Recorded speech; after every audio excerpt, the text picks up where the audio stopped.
going back to, yeah, I shared it. And thereon, I don't know what it was. It felt like an actual grahast that has started. I was living an actual married woman's life since then. It never felt like I should question it. It never felt like I have to be bothered that, oh, I never felt that I'm lying to anyone. It never felt like, am I doing this as a right thing? Never felt for even a second, because I gave him a vachan to never question him, never question that experience. So why would I? If I gave a vachan, I have to fulfill it. So I started wearing all the marriage related, symbols, and I was wearing like a proper, like, married woman outfit.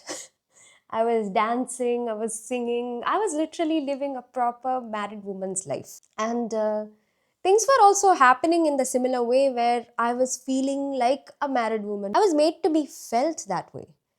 It's not just that my room is constantly going something. The moment I say something, something symbolic, some noise will go on there. It happens in the night also. Night, it's very, very like evident. Anyway, so the next few days, I remember things were not at all in my control. The things that were happening were so mystical, were so mystical. Uh, like, I can give you an example of one thing that happened. Was that my friend and I were like meeting almost every day. We were going to Kashi Vishwanath. We were going like on a temple run here and there. And she told me that there is this Saptarishi Aarti that you should definitely attend. It's one of the best aartis. It's like it has a mythical.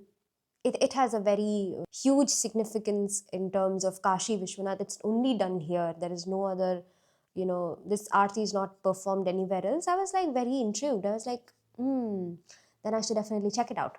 So I dressed up like almost looking like a bride on a Monday, and it was Budh Purnima as well on that day. So I was completely draped in the best sari. I was wearing my chuda. I was, dressed up with huge earrings, the best earrings that I had, and I went to this aarti. For some reason, one of the priests finds us, and he's like, "Why are you standing in the crowd? Come towards the door of this main, Garbhagriha." We're like, we were so confused, like, what is going on? It's always been like that. The moment I enter Kashi Vishwanath, someone will catch me and they will put me somewhere closer to him. I'm like, yeah, I'm fine being in the crowd also. You don't have to do this. I tell him, but well, he's a good husband. So after the Saptarishi Aarti, something crazy happened. So I was standing like on the side of the doorway, and just immediately after this aarti is done, there is like a small gap where people can go and touch him. And I didn't know this. I was like, why are people pushing inwards? You should not push me inside, no? But they were like pushing me inwards to the Garbhagriha to step inside. I'm like, you can do that? And I saw, like, I didn't know what is happening. The next thing I know, I'm inside the Garbhagriha. I'm standing there looking at him like, what am I supposed to do to you? And it felt like he's like, touch me, touch me. I was like, people will send me out, touch me. And that's when I saw other people touching him. Like, I'm like, oh, okay. So everyone's touching you. Okay, fine, I'll touch you then. I was like, I'll grab onto you. I'm not letting you go. And he was like, who is asking you to let me go? And well, the next thing I know, I was wearing this huge kundal, I would say. Someone's like falling onto him like this, a guy or something. I don't even remember who it was and what it was. Some guy just falls onto this ling and was catching him. He brushes against my ear, and this particular kundal just falls onto him. And I was like, uh, yeah. First, obviously, when something like that happens, you're not thinking about mystical stuff. You're thinking first, like, oh, should I grab it back? And I felt like he's like holding my hand and like, no. It's like, okay, you want earrings? You can just ask. I would have bought you one. You don't have to steal mine. But later, when I got out, my friend who was with me, she said, something's different. There is something different today. There is the whole vibe, everything, things are later than usual. Everything is like different. Something's going on. And I was like, yeah, you think? And I went back. I told this incident also on Instagram. I was just sharing. The more I shared, things were getting bigger and grander. And I didn't miss a single Saptarishi Aarti there on. I was like, I'll go again and again. Every time I go again and again, something crazy will happen. Either I will get a Sahara, oh, that's another story. So, whenever I go there, I come back with a Sahara, which is something that is put on, which is unique to him. That particular Sahara or that particular design of flower is unique. Other ones are just garlands. This is just unique. Only one is placed on him. And that comes to me like it happened three times. Okay, once it can be a coincidence. Twice, chance, probably. Thrice, okay, now he's not playing. And this happens every single time. Each time I'm there, he somehow makes sure I get it. And I'm not even asking, I'm not even expecting that I'll get it.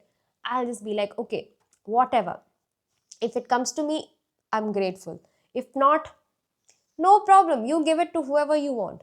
But it somehow ends up with me. And the Sahara incident happened again and again and again. And people are just watching.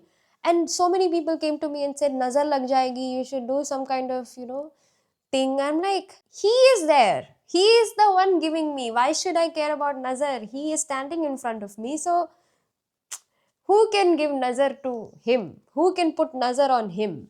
Nobody is born powerful enough to put Nazar on him, is what I was telling them. So after this, what happened? My friend, who I had been walking around and everything, she and I had a drift for a while. It's like basically she was like not believing in anything that I was experiencing right in front of her eyes. She just didn't want to see it, I believe. And I told her that, you don't need all these rituals and everything. You just need to give everything to him. He'll just make all this happen. It's not that I'm special or anything. I just think of him as someone who is more close than I don't need all these things to connect with him. He's just right there in the face. Why would I do any rituals when he's right like this in front of my face? So, but she was not ready to believe it. When I and Vishwanath are fighting, she is like, oh, it's just in your head. You are on PMS, this and that. I'm like, how will I explain this to people like this? It's not possible. So I just forgot, like, whatever. And one day, she just randomly calls me and says, we should go to Panchkosi Yatra. I was like, I'll just do a little research. What is this Panchkosi? And it was very, one of the most revered type of sadhana, I would say. It is definitely a sadhana. You have to walk basically. But I didn't walk. I told him I can't be walking and all, especially in a sari and all, can't be done. He explained to me everything what is going to happen during this Panchkosi. He himself said, don't walk. I'll arrange everything. You just get out of the house in the morning and do as I say. But I did a stupidity. I hired an auto guy thinking that he knows better than Shiv. What an idiot I am. So, what happens is this guy takes us to some random temple and he says this is where it starts. And Shiv is like, you will come back and ask. I'll wait. And I told my friend also, I think we made a mistake. This guy doesn't know what Panchkosi is. He doesn't know a single thing. He's just fooling us. So let's just get out. We'll find however possible. This is not the right way. So I was like, yeah, if we listen to anyone else, we are not going to do this. I'll just listen to him. I told him, okay, you lead the way. He took me to Rajghat, I remember if that's the name.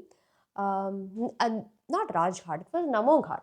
Namo Ghat, from Namo Ghat, we take a boat, we hire a two people boat, and then we get to Manikarnika Ghat, Sindhya Ghat first. From Sindhya Ghat, we went to Manikarnika Ghat. There, I'm like sitting there for a while, and he's telling me everything. So basically, you need to go here, you need to go here, you need to go. I'm like, but how will we get to any of these places? My friend is trying to get like someone she knows who is an auto driver and he will take us around. I was like, okay, how much would it cost? She's like, about 7,000. I was prepared for it. I was like, okay, whatever it is, if we have come this far, we will do it. So I trusted him. He said, take the sankalp that you will finish and come back here. And I did that. I did the sankalp. I told him, himself, I'm actually telling him only that I will complete this Panchkosi and return to you here. And I believe he blessed me. So I came out and we are walking towards, the main road. There we try to book like an Rapido, like an auto Rapido, where, we can go to Karmadeshwar temple. So Karmadeshwar is the first stop in Panchkosi Yatra. So we first go here, Karmadeshwar. That was like one single ride Rapido. There, oh my God, the moment we walk in there, this temple, God, the best temple I have gone to in Kashi. Hands down, the best temple. You guys have to visit this place if you go to Kashi. There is no replacement for this particular temple. It is very like ancient vibe. It's not about the temple, it's nothing about the inside or anything. It's the whole ambience. There is like a pond, like a temple pond, and there is like two swans in it, and there is like turtles coming up and going. There is monkeys. Oh my God, the best place ever. And I was just enjoying the scenery. He was like, you came to see me or you came to, I'm like, I'm doing the same thing. You are here also, inside also. What is the point? So he was like, oh, okay, okay. But then a lady asked me, do you want to give flowers to him? I'm like, what flower? I'm the flower. And suddenly he starts singing, oh Sajani Re. I'm like, if I tell this to people, they will think I'm gone completely nuts. But this is my living reality. I'm like literally living in a Ekta Kapoor serial to an extent. So, and I was completely dumbfounded. It is the best temple ever. I can't emphasize this enough. And with a heavy heart, we leave there. And next temple was Bhimchanti temple, and Bhimchanti was a little far. So we book a Rapido there from Karmadeshwar, and for some reason, this Rapido driver was different. He was asking like, "Oh, you're going for Panchkosi? I'll take you to all these places. Close the Rapido. You can like give me the payment till Bhimchandi. You won't get anything from there. You will have to like hire anyone anyway. I will just come with you guys. I'll drop you back to wherever you guys want. The last drop." No worries about anything. I'll make sure that you guys will complete this trip. I was like, okay, but my problem was, how much is it gonna cost? If this guy's gonna ask like double of what the first payment, like 7,000, I was like, okay, whatever, let it be. I trust him. If he arranged this, there must be something going on. So I trusted him. I went on. So the first Bhimchandi temple, there we'll meet like a wonderful pujari. He gives us like a rundown on how important Panchkosi is. He tells us like what is the importance of this temple. He tells us about everything. He also like gives us like some sweets and everything to for our trip. It was very hospitable, I'd say. And from there, we go to Rameshwar. I think that's the name of that temple. It was more of a local temple. I was like, okay, wonderful. There is like different lingas for Ram, Sita, Lakshman, all the brothers. Every character in Ramayana was basically portrayed like having a single link for each of them. So again, I was feeling like, so each of them have a certain link. So Ram has his consciousness taking a form in the form of a limb. So that is his Shiv. Similarly, I was feeling like, wow, this is wonderfully captured in these temples and people don't get it. Anyway, from there we go to Panch Pandav. Yeah, it's a temple where the Panch Pandav also had worshipped Shiv. and there is all the Panch Pandav, and Draupadi herself has like consecrated each linga. Again, same principle in the form, but people don't get it. Because if you are saying there is only one Shiv, then why don't you have one single ling? Why is there different ling for different each person who is worshipping him? You must think, right? But people don't think. Anyway, they just want to take in from somewhere. Anyway, the last temple was Kapileshwar temple. Yeah, Kapileshwar temple, where it's in Shivpur. It is also very beautiful. One of the, like, after Karmadeshwar, this was a temple that I felt like, wow, the vibe is amazing. And we go there, we do little like dan dharma, and do our Belputra puja and everything. I mean, I personally don't do all these rituals, but whenever someone like pushes me to do these things, I'll just do it for their sake. Okay, I don't want to have an argument or anything, but I'll do it. So after that, we finish our trip with Ganesh temple. Like we have to like give some Jew, like wheat. Yeah, we basically give wheat at one temple, and that is the end of Panchkosi. So we do that, and after finishing our darshan at this Ganesh temple, while coming back, I see this auto where we were like going around. I see the back of the auto for the first time. Until then, it's written Kashi Vishwanath. What are the chances? I'm like, okay, it's not a big deal that in Kashi there is an auto with Kashi Vishwanath written on it. It's not a big deal. There must be a lot of autos. But we could have gone in any of the autos. Why this one?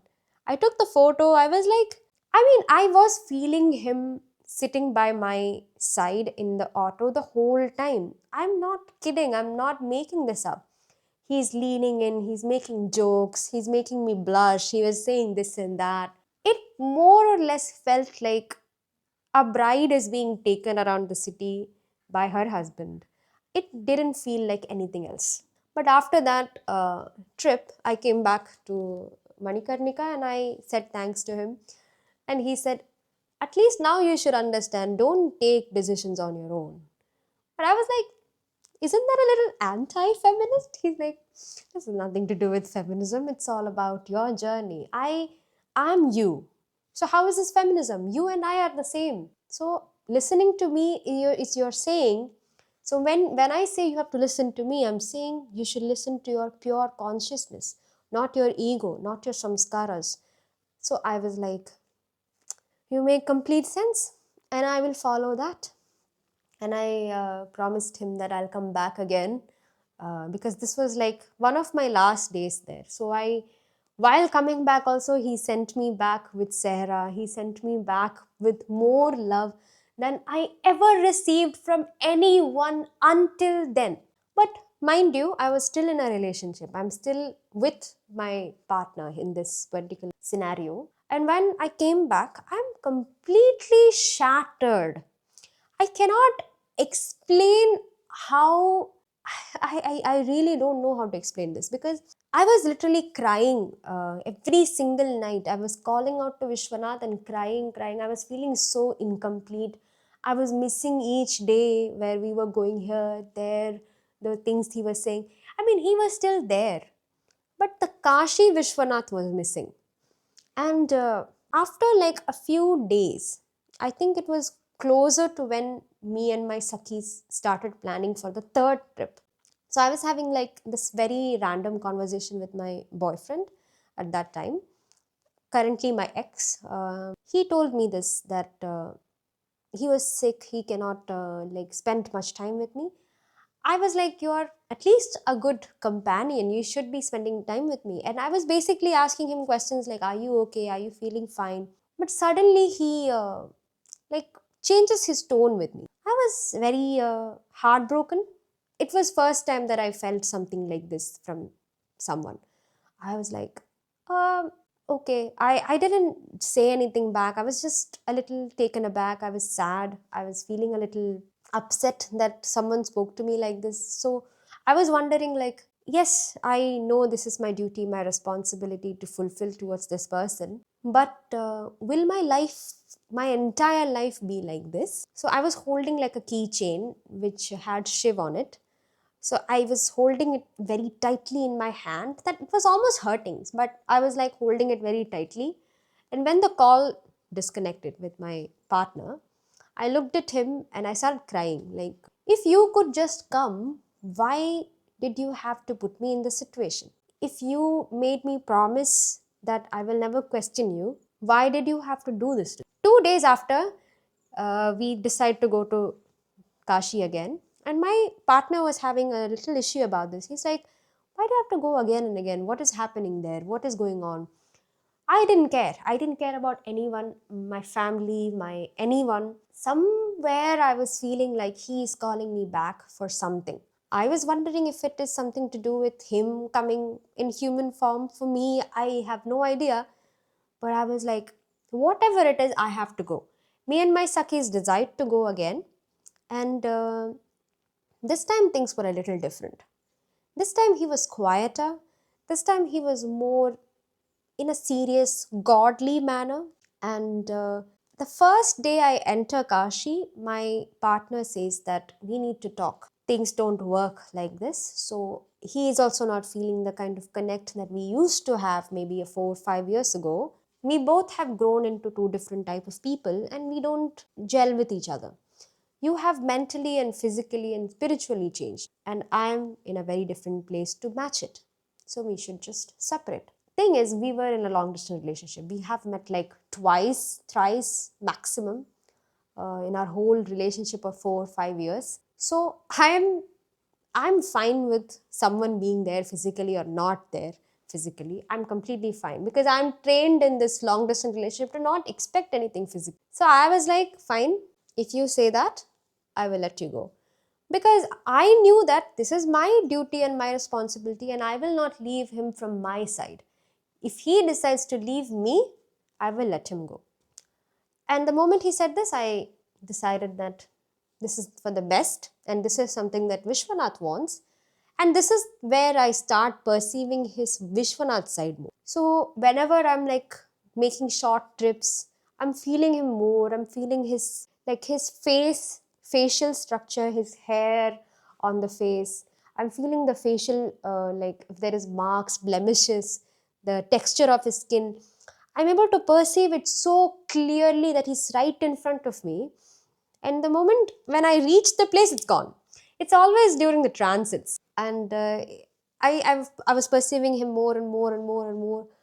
And at one point, and that's when, my Sakhis wanted to visit Kashi Vishwanath for this Saptarishi Aarti.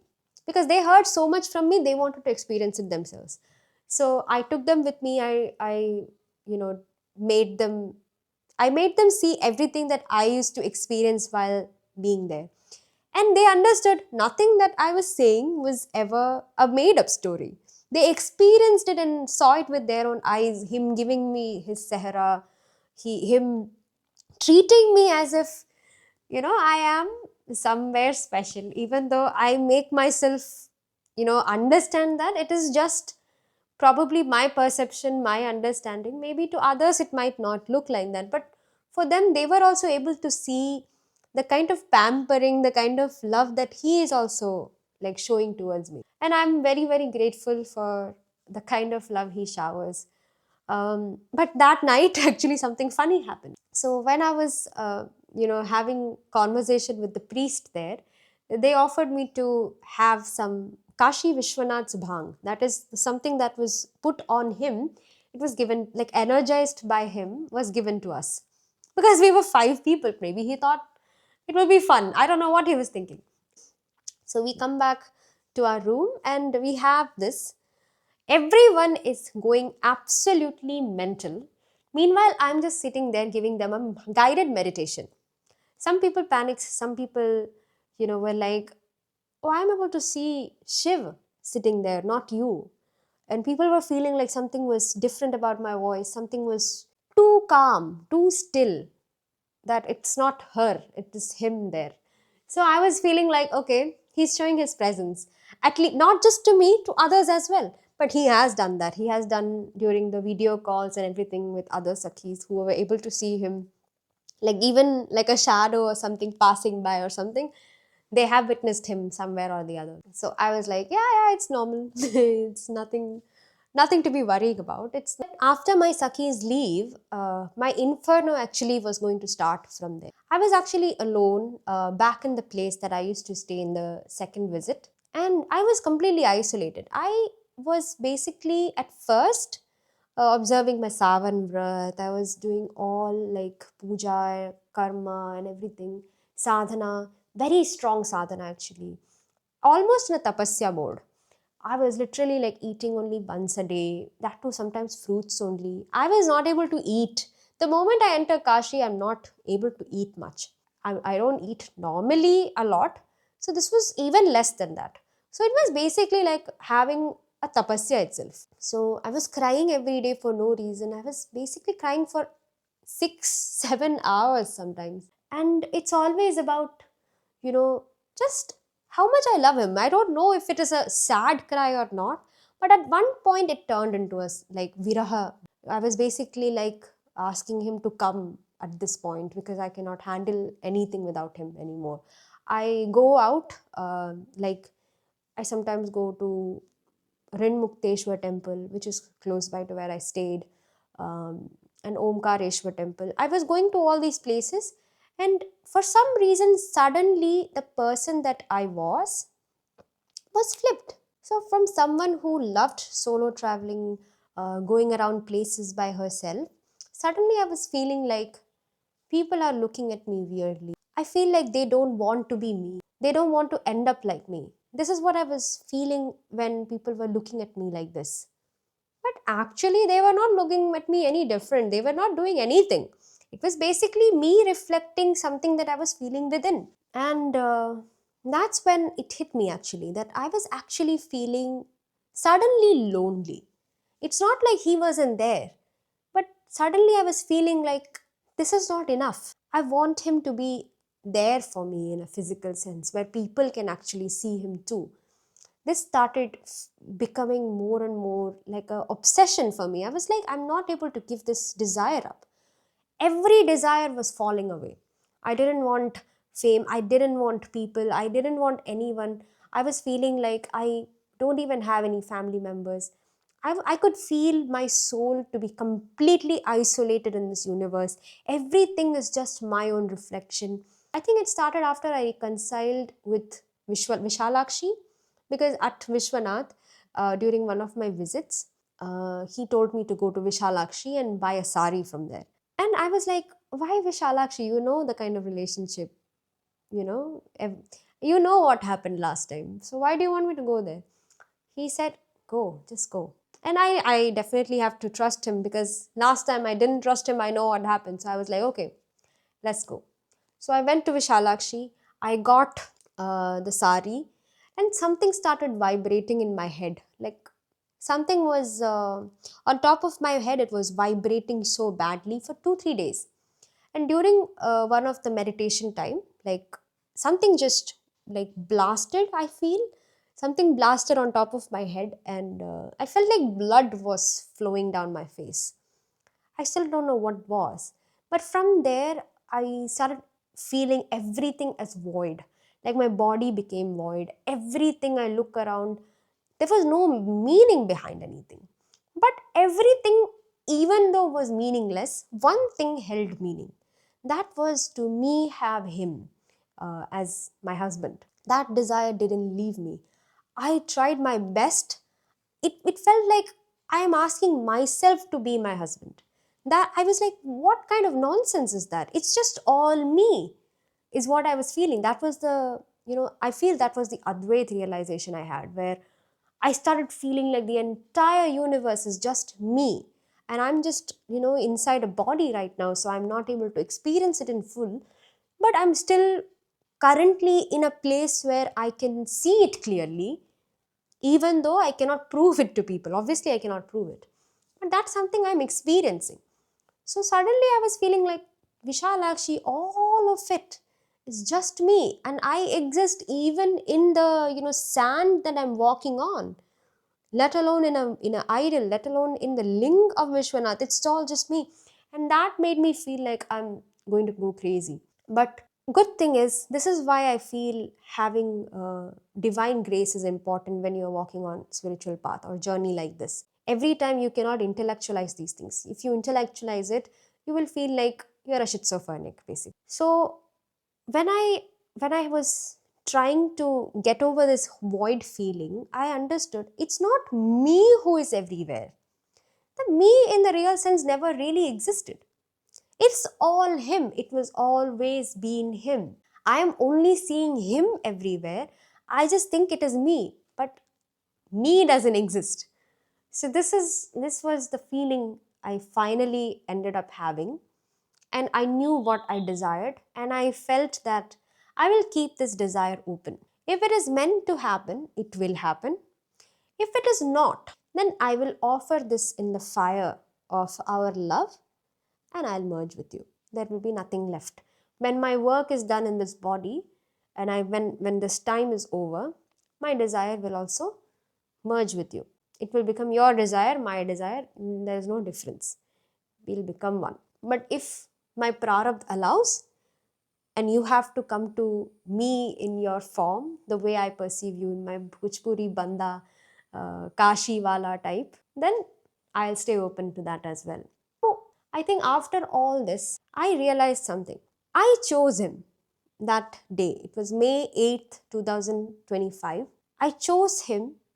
I vowed to him. He vowed himself to me. And that day, things just changed. The karma, the destiny, everything changed that day. I don't know if anyone accepts it. I don't care. Absolutely not. What I'm trying to say is, sometimes you just have to take free will in your hands and you choose something. Definitely, the future will change according to it. That's where karmas, that's where prarabdha, that's where free will all works together. And above all is divine will. So, obviously, according to my free will, I chose him. I still choose him. And to an extent, I believe my discernment has gone to a level where I can just look at someone and I know if it's him or not. I know that everyone has Shiv in them, but I know my Shiv. I will not mistake anyone else to be him. I will not project onto any man as him, because I know him to the bottom of his core, basically, just like I know myself. So, but I feel I'm definitely living my dharma at this point, where I'm sharing how to actually connect on the soul level with Shiv or divine consciousness, what it actually feels like. I'm just documenting it, and this is my dharma. And I'm not going to prove it to people. I'm not going to give evidences at every step, like, oh, this is what it looks like, this is how it is. I feel my voice, my sharing is enough. Those who want to believe can believe. If they don't want to believe, I have no problem with that. For me, he is not scriptures. For me, he is not temples. He is much, much more than that to me. I don't need anyone else to tell me who he is, for anyone else, for someone else. I don't need anyone else to tell me who he is to this person, that person. He belongs to this Shakti, that Shakti. He can only be like this, like that. I experienced him to the point where I have absolute no doubt left in my head. What he is to me, how he is to me, how he behaves. I need no proof. I live my reality to its fullest, and I'm grateful for that. And I know my dharma. So, this is what experiencing him looks like. This is what it gives you. It gives a glow to your life, it gives a glow to your soul that nobody can take it away, even if they want to. So I hope this will awaken more Shaktis to experience him, to urge them to move forward in their journey. I will share more on Madhurya Bhakti, on astrology, on much more things that people don't really talk about in Sanatan Dharma. So do follow me, do share this with people who are interested to know about these things.